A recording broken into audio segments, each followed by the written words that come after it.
हाय बच्चों, welcome back to CUT bio 24/7। मैं हूं अनिशी मैम और अब हम शुरू करने जा रहे हैं एक और नया चैप्टर आप सभी लोग के साथ। आई होप सो इससे पहले के चैप्टर्स आपने कंप्लीट कर लिए हैं। We have done 3 physical chemistry के चैप्टर्स और आज जो हम शुरू करेंगे वो है DNF block. And I think so inorganic chemistry में जो 2 चैप्टर्स सबसे ज़्यादा इंपॉर्टेंट है वो है डी ब्लॉक और कोऑर्डिनेशन। और बहुत ज़रूरी है कि आप डी ब्लॉक को बहुत अच्छे से पढ़ो क्योंकि जो दोनों चैप्टर का कंबाइंड वेटेज है वो बहुत ज़्यादा है both CUT and class 12 boards के लिए। So yes, let's get started. बहुत सारी चीज़ें हैं जो आप लोग को इनऑर्गेनिक में डराती होंगी क्योंकि मैम बहुत सारी चीज़ें याद करनी पड़ती हैं, बट एक क्विक रिवीजन जो हम यहाँ वन शॉट में करेंगे। तो अगर आप लोगों ने मेरे साथ पढ़ा हुआ है और आप चाहते हो कि मैम बस चैप्टर क्विकली हम ग्रास्प कर सके तो ये वीडियो आप लोग कंप्लीटली फॉलो कर लियो और जब हम लाइव में क्वेश्चंस करेंगे तो क्वेश्चन प्रैक्टिस कर ले तो डेफिनेटली ये चैप्टर आप लोग का तैयार हो जाएगा। तो आई थिंक हम लोग तैयार हैं DNF ब्लॉक को स्टार्ट करने के लिए। वीडियो को प्लीज सभी लोग लाइक और शेयर जरूर कर देंगे, ठीक है। तो DNF ब्लॉक में अगर हम बात करें, देखिए क्लास 11 में बच्चों आप पढ़ के आते हो S ब्लॉक, ठीक है, P ब्लॉक का कुछ सेक्शन।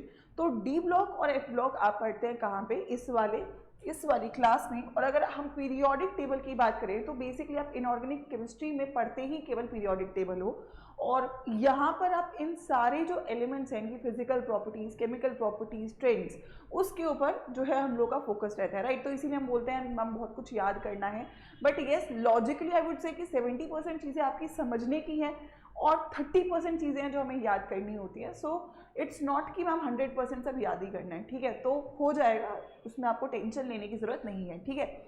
यहाँ पर हमारे पास S ब्लॉक है, ठीक है, और यहाँ पे हमारे पास P ब्लॉक है। P ब्लॉक का कुछ सेक्शन अभी हम आगे पढ़ेंगे जो हमारा क्लास 12 में नहीं आ रहा है बट बोर्ड्स CUT में आने वाला है। और फिर है ये हमारे पास D ब्लॉक और नीचे है हमारे पास F ब्लॉक, ठीक है। तो डी ब्लॉक को एक और नाम दिया जाता है, I think so everybody knows कि डी ब्लॉक एलिमेंट्स को आप एक और नाम बोलते हो, दैट इज ट्रांजिशन एलिमेंट्स। और इनको ट्रांजिशन एलिमेंट्स क्यों बोलते हैं, पहली बात तो इसलिए बोलते हैं क्योंकि एक ट्रांजिशन का काम कर रहे हैं। ट्रांजिशन का मतलब हुआ चेंज, राइट। तो एस से आप जब पी में जा रहे हो तो उसके बीच में जो चेंज के लिए ब्रिज की तरह काम करता है वो डी ब्लॉक के एलिमेंट्स होते हैं। और ट्रांजिशन एलिमेंट्स हम किसको बोलते हैं, क्यों बोलते हैं वो समझ गए। किसको बोलते हैं, वो सभी एलिमेंट्स जिनके पास अनफिल्ड डी ऑर्बिटल होगा वो सारे आपके क्या कहलाएंगे, ट्रांजिशन एलिमेंट्स, ठीक है। यहाँ पर अगर मैं बात करूँ तो मेरे पास ग्रुप नंबर 3 से ग्रुप नंबर 12 के बीच में आपका डी ब्लॉक के एलिमेंट्स लाइक करते हैं। 3 सीरीज है मेरे पास, 3D, 4D और 5D सीरीज, राइट। तो हमें तीनों सीरीज याद होनी चाहिए। सबसे ज़्यादा इंपॉर्टेंट जो है वो कन्फिग्रेशंस है, फिजिकल प्रॉपर्टीज़ हैं, थोड़ा सा हम लोग रिएक्शंस की तरफ भी जाएंगे और लेंथेनॉइड्स और लेंथेनॉइड कॉन्ट्रैक्शन इंपॉर्टेंट रहेगा F ब्लॉक में, ठीक है। तो उसी पे आपको ज़्यादा फोकस करना है जब भी आप इस चैप्टर को टाइम दे रहे हो, ठीक है। चलिए, तो सबसे पहला काम रहेगा हमारे को डी ब्लॉक की कन्फिग्रेशन, एटॉमिक नंबर, नाम, ये सारी बातें याद होनी चाहिए क्योंकि जब हमें डी ब्लॉक याद रहेगा तो मेजॉरिटी क्वेश्चंस कर पाएंगे। और साथ में जो अगला चैप्टर है कोऑर्डिनेशन, उसके लिए भी आपको कन्फिग्रेशन आनी चाहिए, स्पेसिफिकली 3D सीरीज की, right. So let's get started. और सबसे पहले हम कन्फिग्रेशंस को ही बच्चों यहाँ पे याद करना स्टार्ट करेंगे। उससे पहले मैं आपको बता देती हूँ कि जो आप लोग का CUT का लेटेस्ट बैच है वो शुरू होने वाला है। आई थिंक 8 जुलाई से क्लासेस यहाँ पे शुरू हो रही होंगी PCM के लिए। तो जो भी बच्चा डिटेल में पढ़ना चाहता है 12th और CUT को, वो यहाँ पे समर 2.0 बैच ज्वाइन कर सकता है जिसमें आप लोग की सारी लाइव क्लासेस रहने वाली हैं। जैसे अभी हम वन शॉट कर रहे हैं बट वहाँ पे हम टॉपिक वाइज चीज़ों को समझ रहे होंगे डिटेल में और डेप्थ में, साथ में हम DPPs कर रहे होंगे, प्रैक्टिस कर रहे होंगे। तो डेफिनेटली जो भी चीज़ आप लोग के लिए रिक्वायर्ड है वो सारी यहाँ पे कवर हो रही होंगे along with your doubt solving. And yes one thing, ये जो प्राइस है आपको, इसको आप रिड्यूस डेफिनेटली कर सकते हैं। So this is my code Y513, आप इसको यूज़ करेंगे तो ये बैच आपको 9500 अराउंड का मिल जाएगा, राइट। बट मेक श्योर करना कि आप बैच शुरू होने से पहले ही इनरोल यहाँ पे आप कर लीजिए, ठीक है। चलिए, तो हम आगे बढ़ते हैं और आज सबसे पहले हम जो शुरू करेंगे बच्चों वो करेंगे इलेक्ट्रॉनिक कन्फिग्रेशन, ठीक है। तो एक एक करके हम एक ट्रिक, 3 ट्रिक है वैसे तो, अगर आप मुझसे पढ़े हुए हो कहीं ना कहीं तो आपको पता होगा, है ना, कि क्या क्या हमारी ट्रिक रहती हैं। तो सबसे पहले हम 3D सीरीज को पढ़ते हैं, ठीक है। तो आपको उसके लिए एक लाइन याद रखनी है और उस पर आपको ऑफेंड नहीं होना है, ठीक है। So we will say that is Sachin Tendulkar and is a very great player, very crazy man, ठीक है। अब इसको आप दूसरे सेंस में नहीं लेके जाएंगे। फ्री कोचिंग निखिल कजिन, ठीक है। तो यहाँ से आपका आ जाएगा that is scandium titanium, vanadium, chromium, manganese, iron, cobalt, निकल, कॉपर और जिंक। ठीक है, तो नॉर्मल फिंगर्स पे याद रखना है, क्योंकि आपको जब याद होगा तो आप फिंगर्स पे ही याद रखोगे। Sachin Tendulkar very crazy man, free coaching Nikhil Curzon. तो 10 है और डी ब्लॉक में कितने इलेक्ट्रॉन्स आ सकते हैं? 10 ही आ सकते हैं, राइट। सो कन्फिग्रेशन, क्योंकि 3D सीरीज है बेटा, तो ये है D1, D2, D3। ठीक है, 3 इसके आगे कॉमन ही है। ठीक है, 3D3, 3D4, 3D5, 3D6, 3D7, 3D8, 3D9 और 3D10। ठीक है, और जो आगे S है वो कॉमन रहता है, तो 4s2, 4s2, 4s2, 4s2, 4s2 सब में कॉमन रहेगा। ठीक है, थोड़े से एक्सेप्शंस हैं बट उनको भी हम आगे देखेंगे। तो 3D सीरीज को याद करने के लिए सारे एलिमेंट्स को आपको जस्ट एक लाइन को याद रखना है। और यहाँ पर अगर मैं बात करूँ एटॉमिक नंबर के साथ में याद होगा, तो देखो D1 है तो 21 है। ठीक है, तो 21, 22, 23, 24, 25, 26, 27, 28, 29 और 30। ठीक है, तो 21 से 30 तक हमारी 3D सीरीज लाई कर रही होगी। और याद रखने का भी तरीका है 1 से 1, 2 से 2, 3 से 3। तो फिंगर पे रहेगा तो आपको क्लियरली समझ में भी आएगा। जब भी आपको कोई ब्लैंक पूछ ले कि बताओ निकल का कन्फिग्रेशन क्या होगा, तो आपको फिंगर पे जाना है, Sachin Tendulkar very crazy man, free coaching निकल। तो 8 पे आ रहा है तो मतलब 3D8, एटॉमिक नंबर 28। ठीक है, तो सबसे इंपॉर्टेंट 3D ही है, सबसे ज़्यादा क्वेश्चन भी 3D के ही आएंगे, चाहे डी ब्लॉक में आए चाहे कोऑर्डिनेशन में आए। ठीक है, तो यहाँ से हमारी 3D सीरीज होती है जो कि मोस्ट इंपॉर्टेंट है। सेकेंड सीरीज पे हम जाते हैं तो वो थोड़ी सी वॉलेंट हो जाएगी, बट हमें वॉलेंस को सपोर्ट नहीं करना है। ठीक है, तो दैट इज ला, हफ्ता, वरना, रमेश और इंद्रजीत पिटेंगे, ऐसा हम नहीं बोलेंगे बट याद करना पड़ेगा, और हॉस्पिटल जाएंगे। ठीक है, हॉस्पिटल भेजना पड़ेगा। ठीक है, तो अगर हम यहाँ से याद करें कन्फिग्रेशन को, ठीक है, correspondingly, so what we will be having, that is एक सेकेंड, सॉरी, ये हमारे पास जाएगा 5D में, है ना। इसको थोड़ा सा कंफ्यूज नहीं करना, इसको मैं थोड़ा सा नीचे कर देती हूँ क्योंकि this is going to be a 5D one. ठीक है, नीचे नीचे नीचे नीचे आइए, आओ।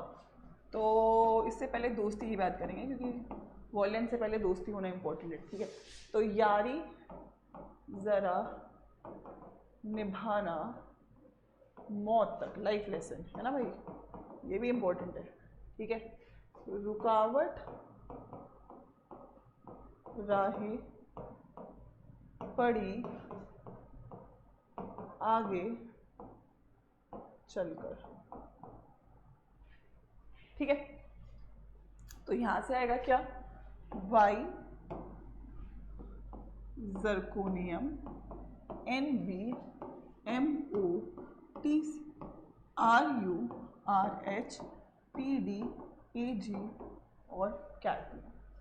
ठीक है, ये भी सिंपली फिंगर्स पे जाएगा बट ये 4D सीरीज आएगा। तो D1, D2, D3, D4, D5, D6, D7, D8, D9 और D10। ठीक है, S कॉमन रहेगा बट ये 4D है तो ये 5s2 रहेगा, 2 2 2 and 2 and 2 and 2 and 2। ठीक है, फिर हमारी लास्ट सीरीज है that is 5D series, that is lanthanoid से शुरू होता है, LaHF टंगस्टन। ठीक है, देन इट वुड बी, अच्छा हफ्ता है तो हमने एक चीज़ मिस करी है, यहाँ पे HF है, TCWRE, osmium, IR, PT and HG। ठीक है, सॉरी AU भी है यहाँ पे हमारी, और इज AU एंड HG। ठीक है, तो अगर हम यहाँ पे कन्फिग्रेशन की बात करें क्योंकि ये 5D है तो 5D1, D2, D3, D4, D5, D6, D7, D8, D9 और और D10, और आगे रहेगा 6s2 6s2 s2 s2 s2, सभी में s2 उठाएंगे और डालते जाएंगे। एक बार आपको ये 3 लाइनें याद करनी है और आपको पूरा डी ब्लॉक याद हो जाएगा। क्या हम लोग की बातें क्लियर है? ठीक है, तो हमें 3 लाइनें याद रखनी है simply. 3D 4D 5D series fingers पे करना है। Sachin Tendulkar very crazy man, free coaching Nikhil कर्जंट, यारी जरा निभाना मौत तक, रुकावट राहें पड़ी आगे चलकर, ला हफ्ता वरना रमेश और इंदर पिटेंगे और हॉस्पिटल जाएंगे। ठीक है, अभी यहाँ पर से अगर मैं नॉन ट्रांजिशन एलिमेंट्स की बात करूँ तो कौन से होंगे? जिन भी एलिमेंट्स का कंप्लीटली फिल्ड डी ऑर्बिटल होता है बोथ ग्राउंड और एक्साइटेड स्टेट में, उनको बोलते हैं नॉन ट्रांजिशन। तो यहाँ से अगर मैं नॉन ट्रांजिशन की बच्चों बात करूँ तो नॉन ट्रांजिशन एलिमेंट कौन से निकलेंगे? जिंक, कैडमियम और मरकरी। क्या रहेंगे? जिंक, कैडमियम और मरकरी। ठीक है, ज़रा इसको थोड़ा शॉर्ट करने की कोशिश करते हैं। उठाते हैं उठाते हैं उठाते हैं and then let's try to shorten it out. ठीक है, एक second. Slightly big one, give me 1 second.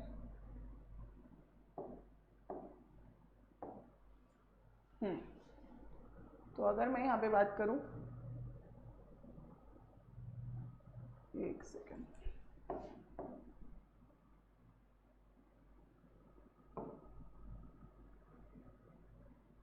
Okay, basically 3 series हैं जो हमें याद करनी है। नहीं, हमारा लोड हो रहा है।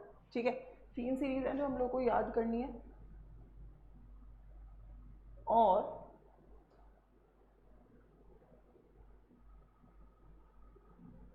जस्ट अ सेकेंड, कोई नहीं, दोबारा से ओपन करते हैं। 3 सीरीज हम लोग को याद करनी है और तीनों से रिलेटेड ही क्वेश्चन पेपर में आते हैं, स्पेसिफिकली कॉन्फ़िगरेशन के ऊपर। लेकिन सबसे ज़्यादा जो इम्पोर्टेंट रहेगा वो आप लोग के लिए जो रहेगा वो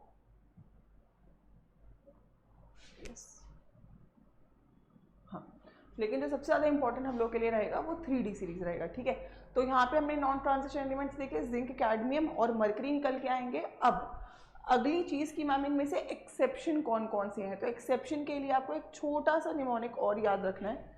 ठीक है, and that is going to be, ठीक है, that is going to be क्यों आज आऊं पिटाई करोगे।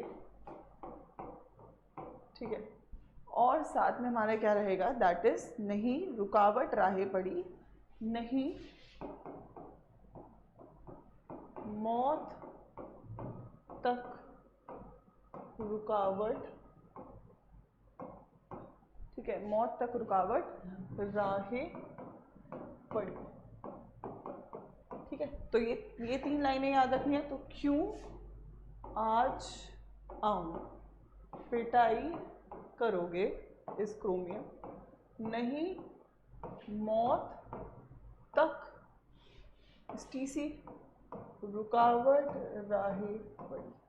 तो देखो एक्सेप्शन क्या है, आपने देखा सभी में हमने इसमें 2 इलेक्ट्रॉन्स रखे। ठीक है, सभी में हमने इसमें 2 इलेक्ट्रॉन्स रखे, लेकिन जो ये एलिमेंट्स है जो हमने यहाँ पे डाले हैं इन सभी में आपका जो S होगा बच्चों वो 1 होगा। ठीक है, S is going to be 1, S1 S1 S1। तो जैसे कॉपर का कन्फिग्रेशन होता है 3D9 4S2, तो एक S का इलेक्ट्रॉन आगे चला जाएगा, तो ये बन जाएगा 3D10 4S1।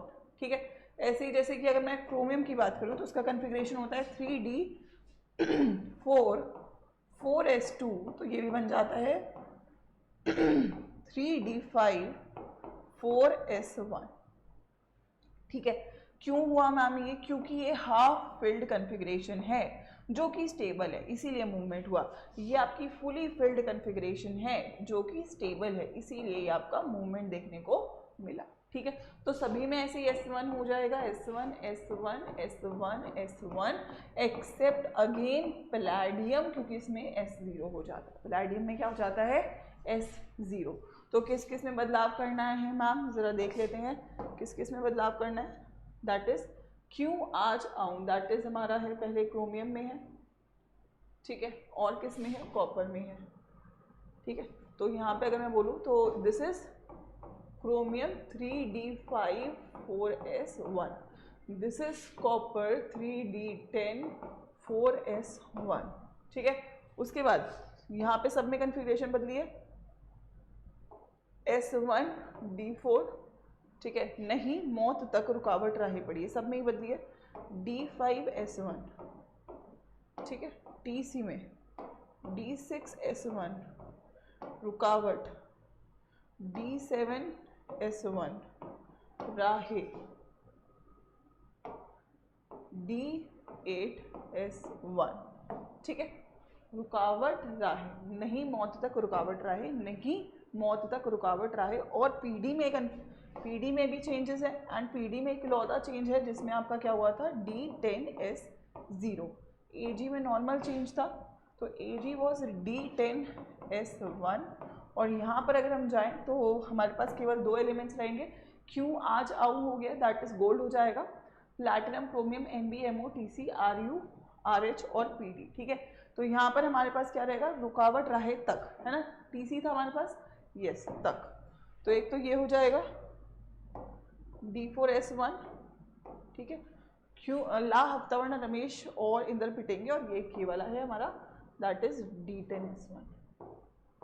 तो मतलब सबसे ज़्यादा एक्सेप्शन हमारे किसमें है, 4D सीरीज में, ठीक है, 4D में ऑलमोस्ट सभी में एक्सेप्शंस है, सभी में S111 है और एक इलेक्ट्रॉन आगे शिफ्ट हुआ है, एक्सेप्ट पैलेडियम, पैलेडियम में S0 है, और ऊपर और लास्ट वाली में यानी कि 3D और 5D में केवल दो एक्सेप्शन है, ठीक है। तो आई थिंक जो प्राइम फोकस आप लोगों का इस चैप्टर में होना चाहिए वो इसी कन्फिग्रेशन, इसी टेबल पे होना चाहिए। इसका आप एक इमेज ले लीजिएगा ताकि आपको ये याद हो जाए। जब आप इसको बाय हार्ट याद कर लोगे तो मेजॉरिटी चीज़ इस चैप्टर की आपको क्लियर हो जाएंगी, ठीक है। पेपर के सवाल आपके होने लगेंगे, ठीक है।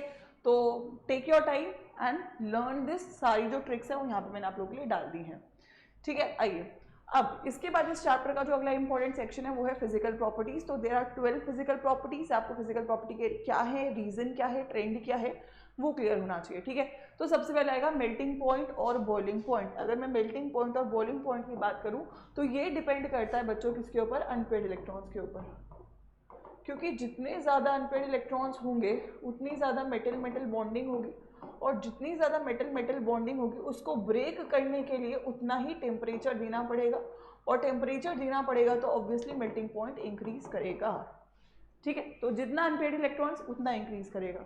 अगर मैं कन्फिग्रेशन बोलूँ d1, d2, d3, d4, d5, d6, d7, d8, d9 और d10, ठीक है।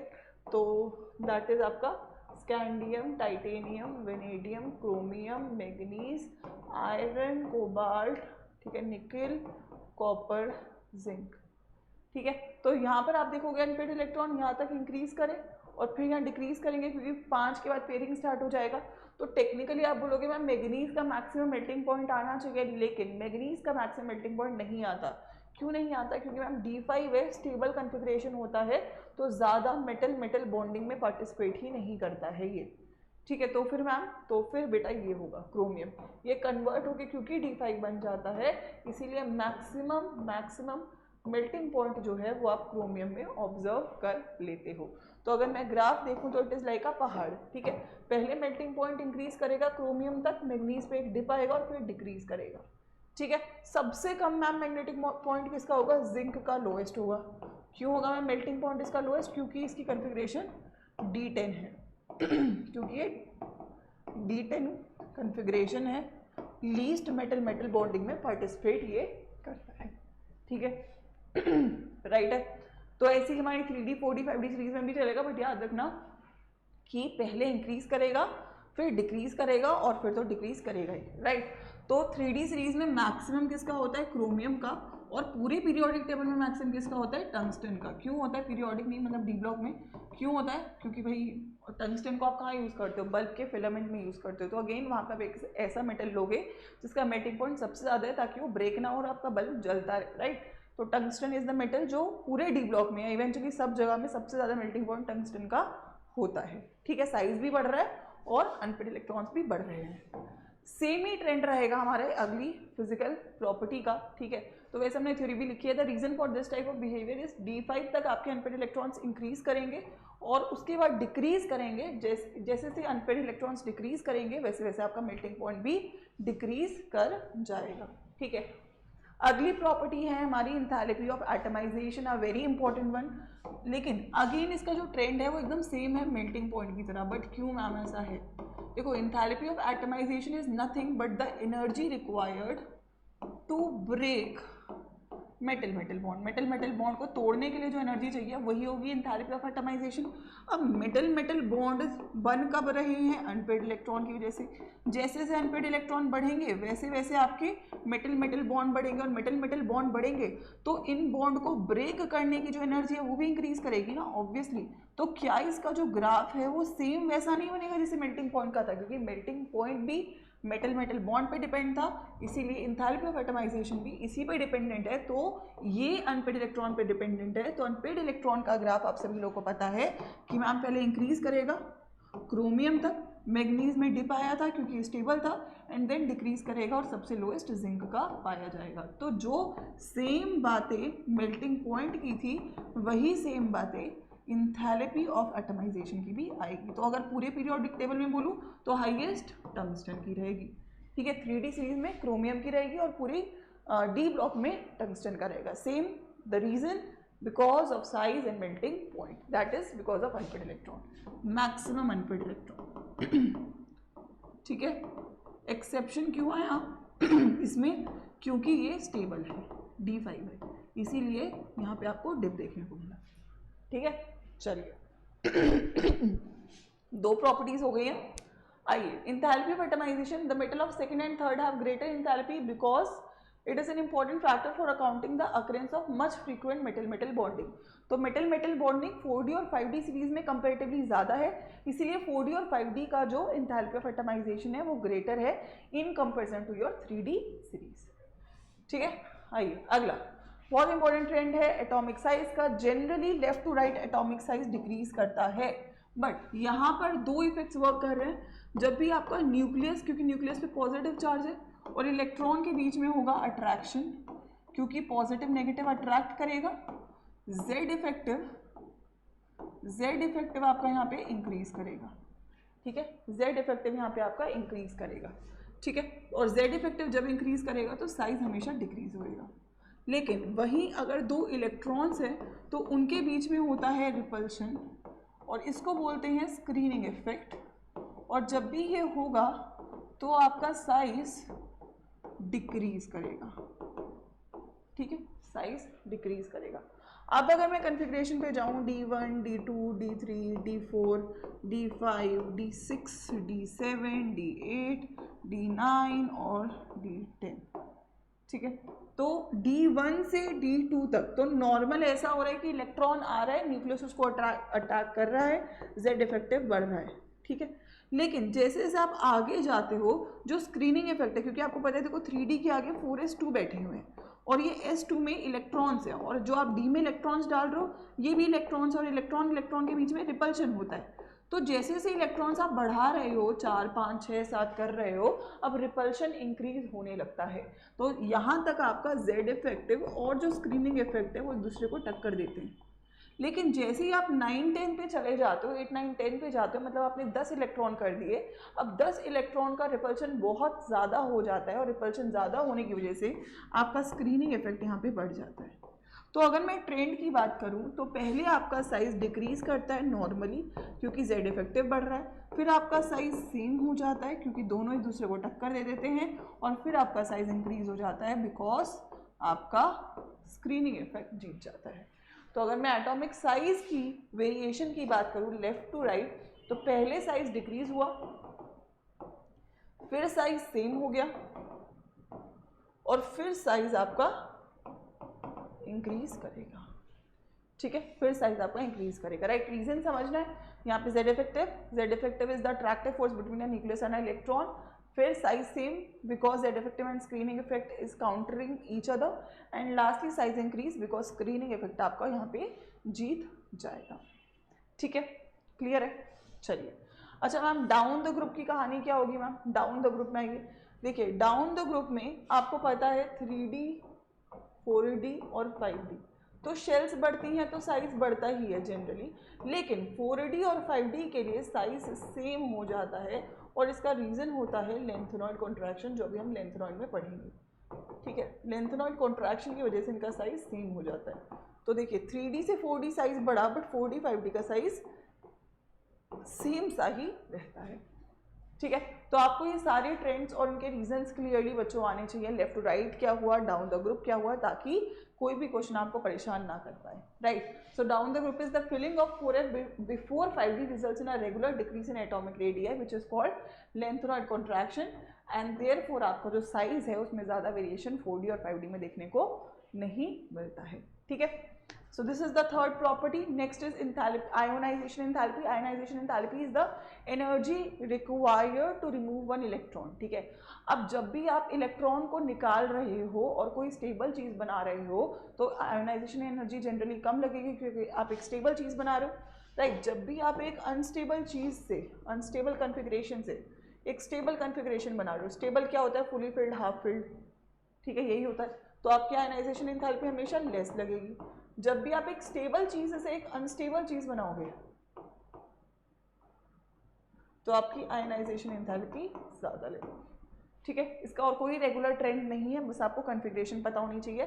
फुली फिल्ड कन्फिग्रेशन सबसे स्टेबल होती है, फिर हाफ फिल्ड होती है और फिर पार्शियली फिल्ड होती है। और अगर मैं आपको कन्फिग्रेशन के ऑर्डर बताऊं तो सबसे स्टेबल D10 होता है, फिर D5 होता है, फिर D3 होता है और फिर सारी बची हुई तो बराबर ही होती है। ठीक है, D10 का हाफ फिल्ड D3 और T2G का हाफ फिल्ड D3। ठीक है, ये आपका D10, इसका आधा फिल्ड D5 और T2G का हाफ फिल्ड D3। ठीक है, तो जैसे कि मैंने यहाँ पे डेटा भी डाला है, तो आप देखोगे कि for example generally ionisation enthalpy left to right तो इंक्रीज कर ही रही है, लेकिन अगर मैं क्रोमियम से मैग्नीज जाऊँ तो मेरा यहाँ पे वेरी मच इंक्रीज देखा गया। क्यों? क्योंकि Mn स्टेबल था, आप Mn से Mn प्लस बना रहे हो तो आप उसे अनस्टेबल बना रहे हो, तो आयनाइजेशन एंथैल्पी ज़्यादा हुई। ऐसे ही अगर मैं जिंक का देखूँ, जिंक ऑलरेडी स्टेबल है, अब जिंक से जिंक पॉजिटिव बनाओगे तो भाई एनर्जी ज़्यादा ही लगेगी। ठीक है, तो एक्सेप्शनली इंक्रीज देखने को मिलता है। ऐसे ही फॉर एग्जांपल अगर मेरे पास Mn प्लस है, ठीक है, अब मैं Mn प्लस से Mn2 प्लस बना रही हूँ तो मैं स्टेबल बना रही हूँ क्योंकि मैंने S खाली कर दिया। तो देखो 1592 और 1509 वैल्यू घटा है, बढ़ा नहीं है। तो क्यों नहीं बढ़ा मैम? क्योंकि स्टेबल चीज़ बना रहे हो। ठीक है, वहीं अगर आप यहाँ पे देखोगे दिस इज क्रोमियम, तो क्रोमियम यहाँ पे क्या हो गया D5, D5 से आप इसे D4 बना रहे हो तो अनस्टेबल बना रहे हो, तो देखो 1414 से 1592 हो गया। तो आपको वैल्यूज़ नहीं पूछेगा बट आपको ट्रेंड पूछेगा कि यार ये इतना इंक्रीज क्यों हो गया जनरल से, ये जनरल से डिक्रीज क्यों हो गया। तो जनरल से जब भी इंक्रीज होगा तो आंसर होगा कि मैम कन्फिग्रेशन आपने अनस्टेबल बना रहे हो, और जब भी डिक्रीज होगा तो उसका आंसर होगा कि मैम आपने जो भी चीज़ बनाई वो स्टेबल बनाई। तो that is a basic understanding जो आपको यहाँ से क्लियर होनी चाहिए। ठीक है, चलिए नेक्स्ट है variable oxidation state. D block के elements variable oxidation state show करते हैं। रीजन पूछा जाता है क्यों? क्योंकि एस और डी ऑर्बिटल की एनर्जीज काफ़ी पास होती हैं, नियर होती हैं, कंपेरेबल होती हैं, इसीलिए बॉन्डिंग में दोनों ऑर्बिटल्स को यूज़ कर लिया जाता है और इसीलिए आप वेरिएबल ऑक्सीडेशन स्टेट देखते हो डी ब्लॉक एलिमेंट्स में। जैसे कि फॉर एग्जाम्पल आपके पास दिख रही है बहुत सारे ऑक्सीडेशन स्टेट है जिसमें मैक्सिमम किसकी होती है, मैग्नीज की +7 तक जाता है। अगर आपसे बोले डी ब्लॉक में कौन कौन वेरिएबल ऑक्सीडेशन स्टेट शो नहीं करता है तो आंसर होगा स्कैंडियम और जिंक, क्योंकि स्कैंडियम कौन सी ऑक्सीडेशन स्टेट शो करता है, केवल +3, और जिंक क्या शो करता है, +2। मोस्ट कॉमन ऑक्सीडेशन स्टेट क्या है, +2। ठीक है, अच्छा अगर पूछे कि कौन सा नॉन ट्रांजिशन मेटल है जो वेरिएबल ऑक्सीडेशन स्टेट शो नहीं करता तो आंसर होगा जिंक। कौन सा ट्रांजिशन मेटल है जो वेरिएबल ऑक्सीडेशन स्टेट शो नहीं करता, आंसर होगा स्कैंडियम। कौन से डी ब्लॉक के एलिमेंट्स है तो आंसर में दोनों आ सकते हैं, स्कैंडियम भी और जिंक भी। ठीक है, राइट। नेक्स्ट प्रॉपर्टी है स्टैंडर्ड इलेक्ट्रोड पोटेंशियल। ठीक है, अब जितने भी डी ब्लॉक के एलिमेंट्स हैं, मैंने आप लोगों को बोला था जैसे 3D सीरीज का ग्राफ है कि इलेक्ट्रोकेमिस्ट्री में हमने पढ़ा हुआ है कि यार हाइड्रोजन के ऊपर महंगे मेटल्स ही होते हैं ना जनरली, जैसे कॉपर है, सिल्वर है, गोल्ड है, प्लैटिनम है, मरकरी है, इन सभी का ई नॉट पॉजिटिव है, बाकी सबका नेगेटिव होता है। 3D सीरीज में कौन है, केवल कॉपर का पॉजिटिव है, बाकी सबका नेगेटिव होता है। तो पेपर में सवाल आता है कौन सा मेटल है जिसका ई नॉट पॉजिटिव होता है, तो आंसर होगा केवल कॉपर है जिसका ई नॉट पॉजिटिव होता है। कोई भी ट्रेंड नहीं है इसका। क्यों मैम ट्रेंड नहीं है? क्योंकि स्टैंडर्ड रिडक्शन पोटेंशियल डिपेंड करता है आयनाइजेशन एनर्जी, सब्लिमेशन एनर्जी और हाइड्रेशन एनर्जी। इन तीनों का कोई ट्रेंड नहीं है तो उसका भी कोई ट्रेंड नहीं होगा। ठीक है, राइट है। चलिए, तो अगर मैं यहाँ पे बोलूँ कि मैम ऐसा सवाल आ जाता है पेपर में कि वाई इज इट सो, कि मैम कॉपर का पॉजिटिव क्यों है? क्योंकि जब आप कॉपर का रिएक्शन डाइल्यूट H2SO4 के साथ करोगे तो यहाँ से आपको हाइड्रोजन गैस नहीं मिलेगी। क्यों नहीं मिलेगी? क्योंकि कॉपर ऑक्सीडाइज नहीं हो सकता है। कॉपर और हाइड्रोजन में कॉपर का रिडक्शन पोटेंशियल कम होता है तो कॉपर रिड्यूस होगा।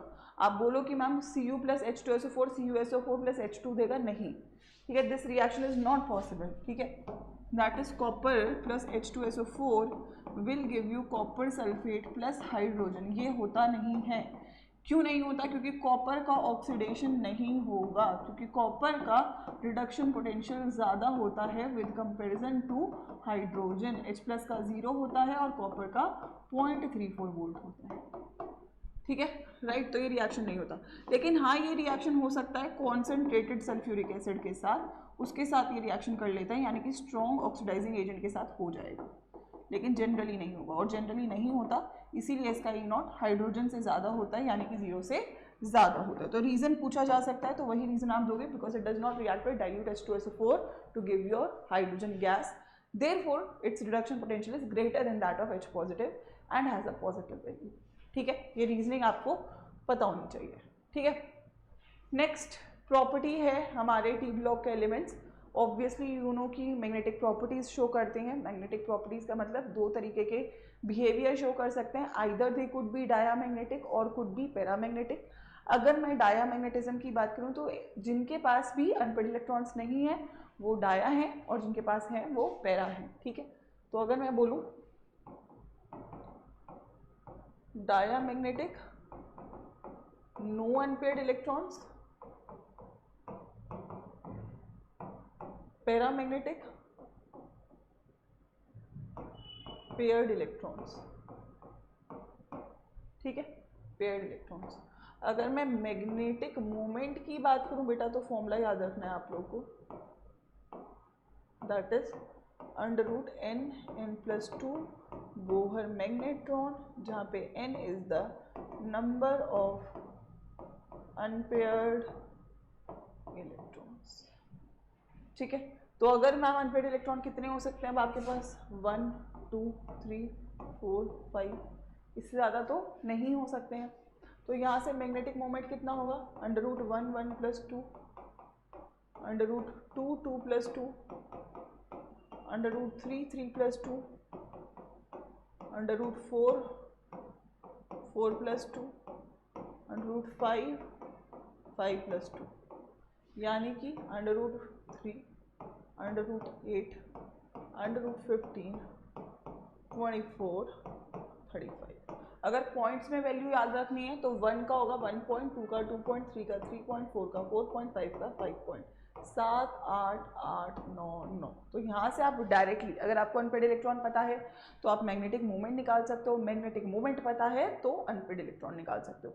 तो ऐसे बहुत सारे क्वेश्चंस पेपर में आएंगे जिसमें पूछेगा मैक्सिमम मैग्नेटिक मोमेंट किसका है, इसका मैग्नेटिक मोमेंट क्या है, तो आपको केवल और केवल अनपेड इलेक्ट्रॉन पता होने चाहिए, बट वो भी तब पता होंगे जब आपको कन्फिग्रेशन पता है। तो जो बेसिक है वो कन्फिग्रेशन है, ठीक है, उसी पे आप लोग को फोकस करना है।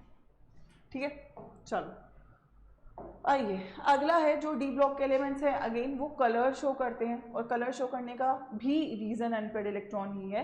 तो जब भी मेरे पास अनपेड इलेक्ट्रॉन होगा तो मेरे पास ट्रांजिशंस होंगे। ठीक है, जैसे कि एक अनपेड इलेक्ट्रॉन है तो ये हायर एनर्जी में जाना पसंद करेगा, फिर वापस से लोअर एनर्जी में आएगा, तो जो एनर्जी इसने ली है वो रिलीज करेगा और उसके कॉरस्पॉन्डिंग कलर दिखाएगा।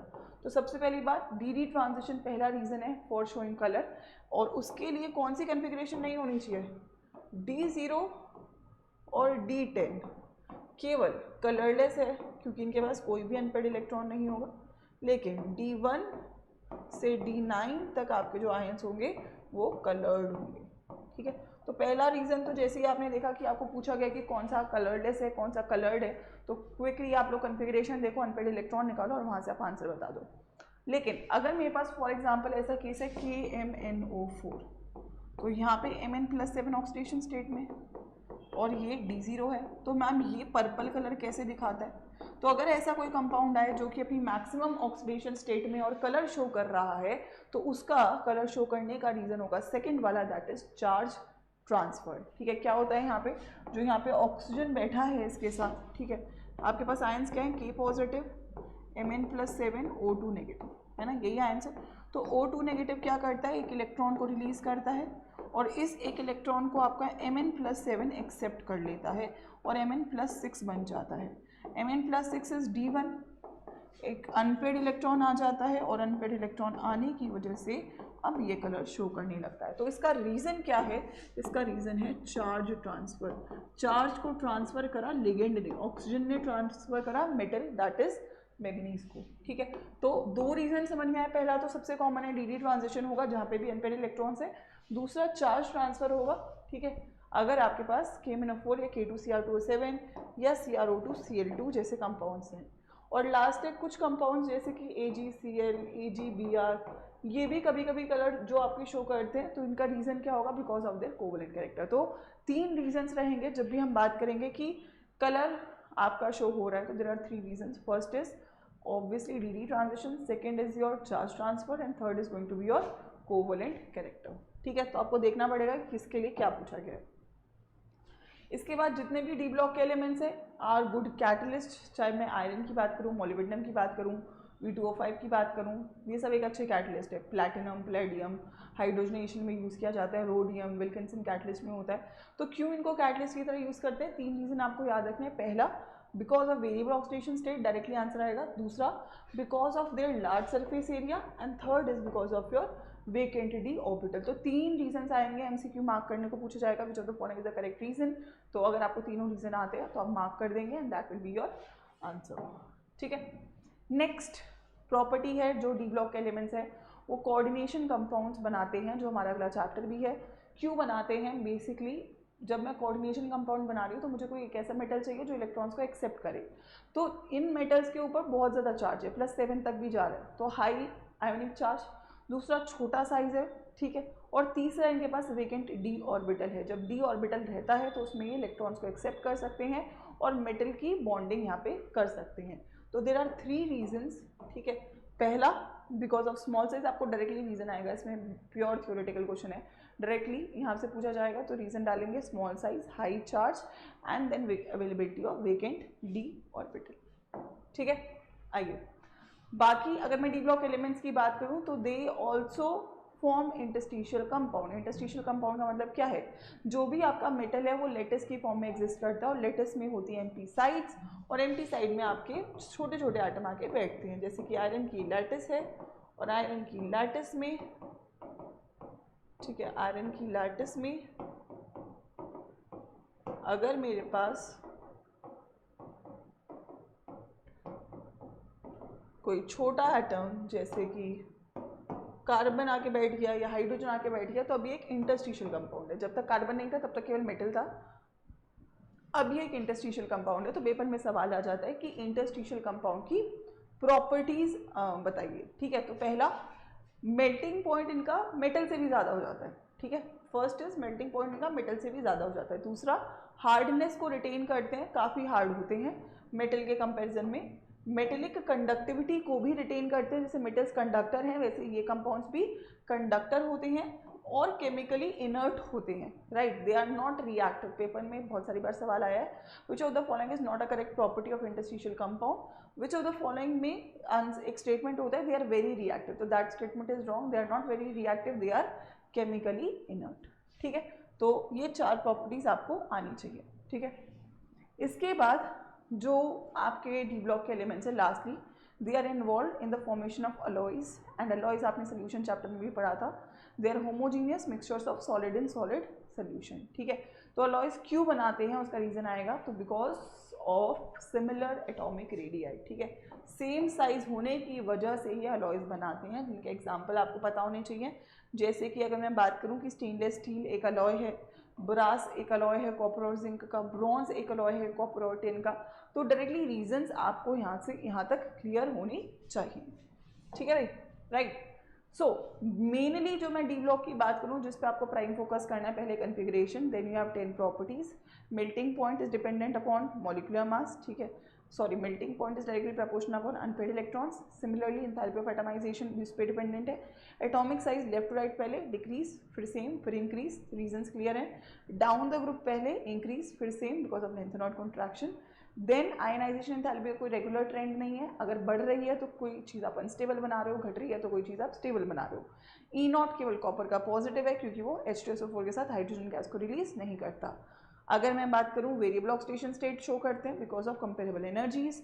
कैटलिस्ट बनाते हैं वेरिएबल ऑक्सीडेशन स्टेट की वजह से, ठीक है, गुड सरफेस एरिया की वजह से, ठीक है। और अगर मैं कोऑर्डिनेशन कंपाउंड्स की बात करूँ तो show because of their small size, high charge and again because of weekend D orbital हम कॉम्प्लेक्सेस बनाते हैं, ठीक है। And the last one was रफली हमने फिर डायमैग्नेटिक पैरामैग्नेटिज्म सीखा, जिसमें मैग्नेटिक मोमेंट निकालना आना चाहिए आपको √10n+2 करके।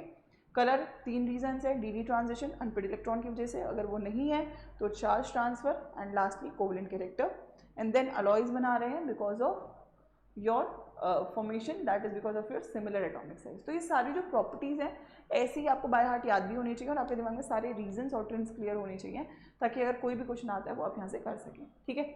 इसके अलावा जो डी ब्लॉक का एक छोटा सा सेक्शन और है वो है K1O4 और K2Cr2O7 की प्रिपरेशन। वो आप एक बार NCERT से जाके चेकआउट कर लेना, डायरेक्टली बस वो प्रिपरेशन याद होनी चाहिए।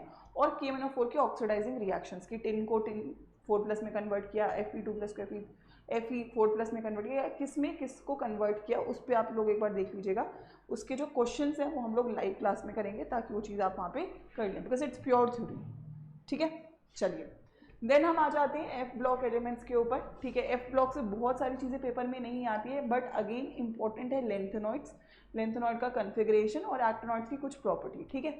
तो लेंथेनॉइड्स बिलोंग करते हैं 3D, that is third group में, ठीक है। दोनों ही थर्ड ग्रुप में बिलोंग करते हैं, ठीक है। तो ऐसा नहीं है कि मैम 3rd से 12th तक, नहीं, सारे के सारे थर्ड ग्रुप में ही बैठे हुए होते हैं और बहुत रिएक्टिव होते हैं, इसलिए इनके बारे में ज़्यादा पढ़ा भी नहीं जाता है, ठीक है। तो लेंथेनॉइड्स की अगर मैं बात करूं बच्चों, तो देखो सारे के सारे यहाँ पे हैं, ये लेंथेनॉइड्स हैं और ये एक्टिनॉइड्स हैं। लेंथेनॉइड्स का जो पहला है lanthanum, it is not a F block element, ठीक है, ये डी ब्लॉक का एलिमेंट है, बट क्योंकि लेंथेनॉइड्स से स्टार्ट होते हैं इसलिए इनको इसके साथ रख दिया जाता है, लेकिन वो इसका होता नहीं है, वो इसकी पोजीशन में आके ये लोग बैठे हैं, इसीलिए हमने इसको यहाँ पे डाला है, ठीक है। अगेन एक्सेप्शन, आपको लगे कि नहीं मैम ये डी ब्लॉक का एलिमेंट है, तो वो नहीं है, ठीक है। अब पहली बात है आपको कॉन्फ़िगरेशन याद होनी चाहिए, तो मैंने उसके लिए आपकी ट्रिक डाली है, ठीक है। दैट इज लारा सैर पर निकल पड़ी, ठीक है, सम यूरोप की गाड़ी तब दौड़ी होगी, एक तुम यामाहा ले लो। कितने एलिमेंट्स होंगे भाई, एफ ब्लॉक में टोटल 14 इलेक्ट्रॉन्स आ सकते हैं, तो 14 एलिमेंट्स ही होंगे, ठीक है। यहाँ पर केवल आपका एक एलिमेंट है जो आर्टिफिशियली रेडियो एक्टिव है, अगेन ये पेपर में आ जाता है। और सभी एफ ब्लॉक की अगर मैं जनरल कन्फिग्रेशन की बात करूँ तो n-2 F1 से 14, n-1 D 0 से 1 और n is 2, ये कन्फिग्रेशन होती है। तो D या तो 0 है या तो 1 है, ठीक है। केवल 4 एलिमेंट्स हैं जिसमें D1 है, तो आपको स्पेसिफिकली इन चारों की कन्फिग्रेशन याद रखनी है, सबसे ज़्यादा यही आती है पेपर में। तो लारा और सीरत गाड़ी लेकर लुधियाना गए, Lara is La, Seerat is Ce, गाड़ी is gadolinium and Lu is lutetium, that is Lu। तो इन चारों में D1 है, बाकी सब में D0 है, तो इसकी कन्फिग्रेशन एक आप लोग याद रख लीजिएगा, ठीक है, दैट इज लेंथेनॉइड्स में। एक्टिनॉइड्स की मत याद रखना, लेंथेनॉइड्स की कर लेना, ठीक है। इससे आ जाता है, मतलब रेयर क्वेश्चन अगर आया तो आ सकता है, वो भी सबसे इंपॉर्टेंट। देखो मैंने क्या बोला था, लारा सीरत गोडोलिनियम एंड दैट इज ल्यूटीनियम, ठीक है। तो यहाँ पे D1 है, D1 है, D1 है और D1 है, देखो बाकी सब में D0 है, ठीक है। तो आपको एटलीस्ट सबके नाम तो खैर याद हो ही जाएंगे जब हमने वो ट्रिक कर लिया है, और सबकी कन्फिग्रेशन, इसमें कोई भी एक रेगुलर पैटर्न नहीं है, इसीलिए भी इसको नहीं पढ़ रहे हो, ठीक है। कोई रेगुलर पैटर्न भी नहीं है, इसीलिए बहुत सारी एनॉमलस बिहेवियर भी आप यहाँ पे देखते हो, इसीलिए इसको थोड़ा याद करना मुश्किल होता है, लेकिन 2-3 बार करोगे तो हो जाएगा। आई वुड से लेंथेनॉइड्स की कर लेना, जो मैंने ट्रिक बताई है उसी सीक्वेंस में करोगे तो याद करने में भी आसानी रहेगी। देखो F1 3 4 5 6 7, देखो कॉमन ही है, ज़्यादा डिफरेंस नहीं है। F को याद रखना, 1 3 4 5 6 7 7 7 7 कर लेना क्योंकि हाफ फील्ड है। 9 10 11 12 13 14 14 देखो रिपीट करा है क्योंकि फुली फील्ड है। तो F याद रखोगे, ठीक है। एस तो सब में 2 ही है, D1 किस में वो मैंने बता दिया। तो एक ये वाला नंबरिंग बस याद रख लेना, ये तो होता नहीं है। 1 3 4 5 6 7 7 9 10 11 12 13 14 14, तो ऐसे आपको F भी याद हो जाएगा, ठीक है। और यहाँ से आप लोगों को दैट इज D मैंने बता ही दिया है और S2 सब में कॉमन है, ठीक है। तो 4F 5D 6S, very important, इसको थोड़ा कर लेना आ सकता है, ठीक है। चलिए, then there are some physical properties. सबसे पहले साइज की बात करें, देखो लेफ्ट टू राइट तो डिक्रीज ही कर रहा है, बिकॉज द सेम रीजन, क्योंकि नंबर ऑफ इलेक्ट्रॉन्स बढ़ रहे हैं, इफेक्टिव न्यूक्लियर चार्ज इंक्रीज कर रहा है। लेकिन दिक्कत आएगी डाउन द ग्रुप में, ठीक है। दिक्कत कहाँ पे आएगी? डाउन द ग्रुप में, ठीक है। तो अगर मैं डाउन द ग्रुप की बात करूँ, दैट इज 4F और 5F, है ना। तो आपका यहाँ पे साइज इंक्रीज होना चाहिए, बट इंक्रीज नहीं होता, सेम होता है। तो रीज़न क्या होता है मैम इसका? देखो रीज़न ये होता है कि अगर मैं बात करूँ, ये मेरा न्यूक्लियस है, ये मेरा 4F है, ये मेरा 5D है, ये मेरा फॉर एग्जांपल 6S है, और ये मेरा 4F, ठीक है। तो ये न्यूक्लियस है पॉजिटिव, ठीक है। ये मेरा 4F है, ये मेरा 5D है, ये मेरा 6S है, और ये मेरा 5F है, ठीक है। ये जो 4F है, इसमें फॉर एग्जांपल मैंने इलेक्ट्रॉन्स लगा दिए, अभी मैं ऐसे ही लगा रही हूँ रफली, ठीक है। तो जो 4F है इसका क्या है? बहुत ही पुअर शील्डिंग इफेक्ट, और शील्ड कौन होते हैं? जो प्रोटेक्ट करते हैं तुमको, है ना। तो पुअर शील्ड है, तो न्यूक्लियस को ना टेक्निकली से अपने पास रोकना था, ठीक है। लेकिन ये अपने आप पास न्यूक्लियस को नहीं रोक पाते, तो न्यूक्लियस आगे चला जाता है।